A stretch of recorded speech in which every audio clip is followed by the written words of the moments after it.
Welcome to Thermo Scientific. I am Luigi, and today we are sitting in Eindhoven in the headquarters of the Phenom development. Today we're going to have a look at how energy dispersive spectroscopy works on a Phenom desktop electron microscope.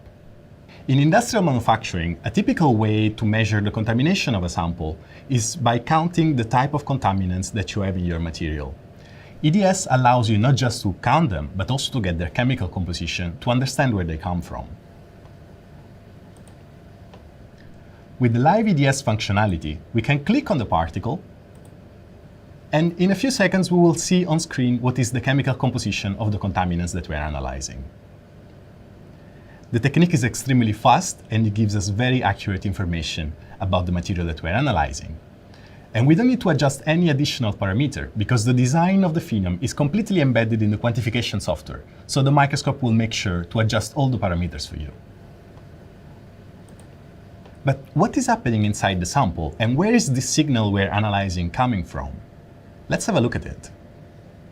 When one of the electrons from the primary beam enters the electron cloud of one of the atoms making the material we're analyzing, there is a fair chance that it excites it enough that one of the electrons of the atom itself are ejected.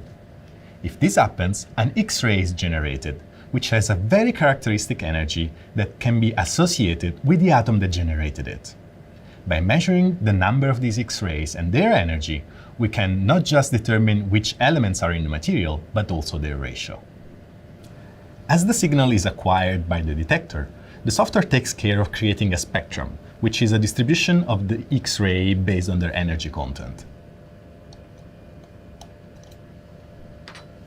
So if I now start a line scan analysis across the sample, I instruct the microscope to perform a series of analyses, one after the other, that creates a line and allows us to study the distribution profile of chemical composition of different elements inside our sample. In this case, we're looking at an inclusion in a steel sample. And you can see the different chemical profile building up and being displayed on screen.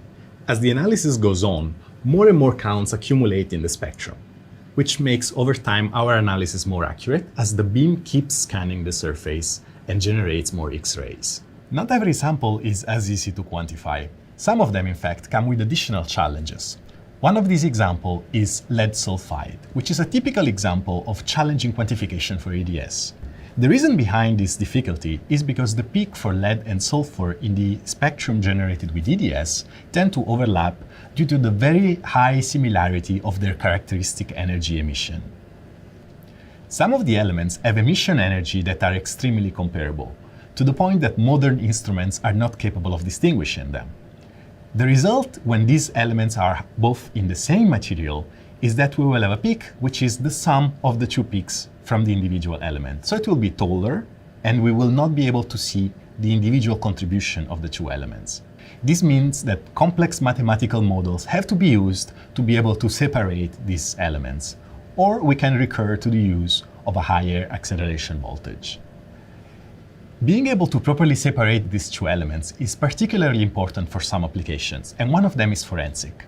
Lead, in fact, is one of the main components of gunshot residue, and it's really important not to confuse it with sulfur when doing EDS analysis on gunshot residue. The quantification mechanism in the Phenom is based on forward modeling. It works by analyzing which elements are present in the spectrum and providing a first quantification. Then a synthetic spectrum generator creates a spectrum based on that composition and matches it with the one that was measured during the analysis. By iterating and using different composition, different spectra are generated and progressively compared with the measured spectra until we get the perfect match. And that results in the quantification. And this is a good example of how EDS can give you very accurate information, no matter what's the composition of the sample. In this example, in fact, you see how the quantification is extremely close to the stoichiometric ratio of 1:1, which is expected in lead sulfide. The quantification technique that we use in Phenom is extremely fast. This allows us to generate EDS map in a matter of a few seconds. The problem with the peak overlapping doesn't only impact spot analysis, but it becomes much more complicated when it impacts an EDS map. In this example, we're looking at silicon, tantalum, and hafnium in a high temperature resistance alloy. And all these elements have peaks that overlap both at low energy and high energy. The EDS quantification algorithm that's embedded in the Phenom software can take care of that and provide a quantitative EDS map in a matter of a few seconds.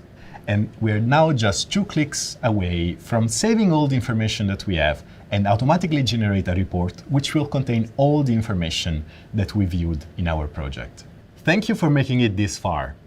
If I made you curious today with what you saw in our software, please feel free to go to our website, thermofisher.com, and arrange a demo with me or one of my colleagues. We will all be very happy to show you all the features that we have in our software.